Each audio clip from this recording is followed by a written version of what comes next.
গেছি না আমরা, এগুলো আমাদের খেয়াল রাখতে হবে। প্রিয় ভাইয়েরা, ভারতের সঙ্গে যারাই আঘাত করবে আমরা কি তাকে প্রতিরোধ করব?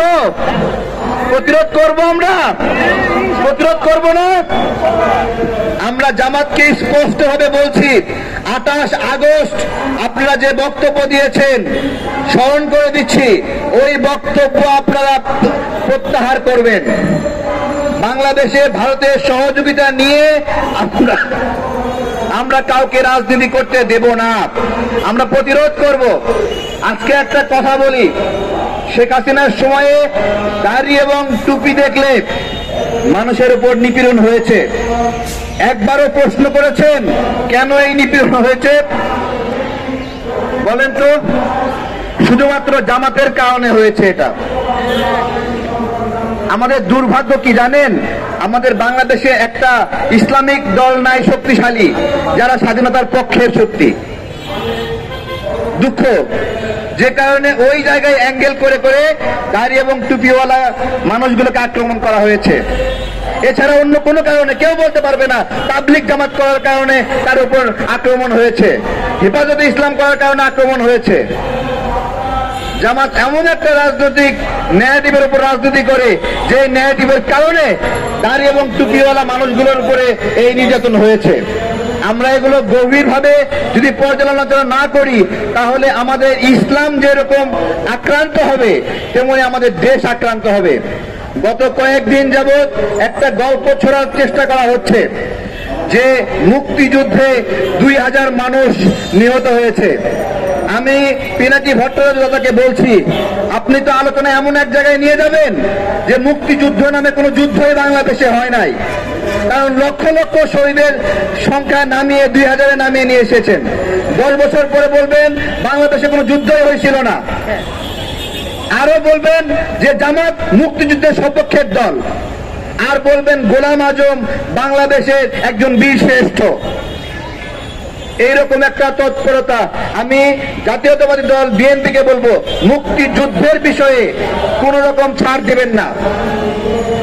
ইলিয়াস পিনাকি সহ কিছু ইউটিউবার চেষ্টা করেছে যে মুক্তিযুদ্ধের স্মৃতিকে ভুলণ্ঠিত করতে। মুক্তিযুদ্ধের স্মৃতি হলো বিএনপির স্মৃতি। আওয়ামী লীগ সেখানে হাল ছাড়ে দিয়ে চলে গিয়েছিল, তখন হাল ধরেছে শহীদ প্রেসিডেন্ট জিয়াউর রহমান। এত সহজ ছিল না। সুতরাং এই গৌরবান্বিত স্মৃতি কোনোভাবে মাটিতে মিশতে দেওয়া যাবে না, এটাই চেষ্টা করা হচ্ছে। আমাদের এই আদর্শিক জায়গাতে বারবার আঘাত করা হচ্ছে। আঘাত করে বলা হচ্ছে যে মুক্তিযুদ্ধ অপ্রাসঙ্গিক, স্বাধীনতা যুদ্ধ অপ্রাসঙ্গিক। বলা হচ্ছে যে এটা ভারতের। ভারত সব সময় দাবি করে 1971 সালের যুদ্ধ তাদের যুদ্ধ। ভালো কথা, ভারত দাবি করে। তাহলে এই দাবিতে যারা সমর্থন দেয়, ভালো করে বোঝেন, ভারত দাবি করে 71-এর যুদ্ধ তাদের যুদ্ধ।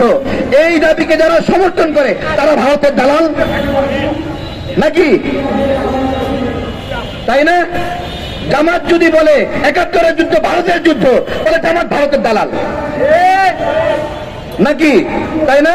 71-এর যুদ্ধ আমাদের যুদ্ধ, আমাদের পরিবার ক্ষতিগ্রস্ত হয়েছে, আমাদের বাপ-দাদারা খুন হয়েছে, আমাদের বাংলাদেশের এই যে নাগরিকরা, সাহসী সন্তানদের নাগরিক, সাহসী সন্তানদের একটা দেশ।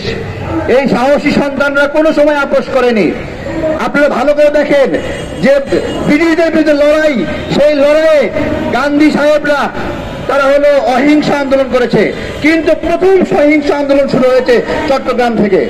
মাহতাবা সূর্য সেন আমাদের সন্তান, ভারতের সন্তান না। এই ইতিহাসগুলো দৃঢ়ভাবে বলতে হবে।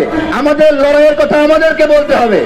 আমাদের লড়াইগুলোকে অপ্রাসঙ্গিক বানানোর ষড়যন্ত্র করা হচ্ছে, আমাদের ত্যাগগুলোকে অপ্রাসঙ্গিক বানানোর ষড়যন্ত্র করা হচ্ছে। আমরা এই ষড়যন্ত্রগুলো রুখে দেব তো? আপনারা জিজ্ঞাসা করেছেন ভারতকে আমাদেরকে বিপদে ফেলতে চায়। ভারত আমাদেরকে বিপদে ফেলতে তখনই পারবে যখন আমরা ওদেরকে সুযোগ দেব। ভাই, ভারতের আমাদেরকে গিলে খাওয়ার সক্ষমতা নাই। আমাদেরকে গিলে খেলে পেট ফেরে ছুঁড়ে ফিরে আমরা বের হয়ে আসবো, এত সহজ না।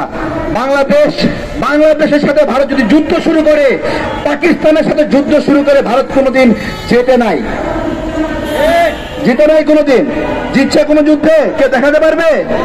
1971 সালে আমরা আমাদের সক্ষমতা জিতেছি, ভারতের সক্ষমতা জিতে নাই।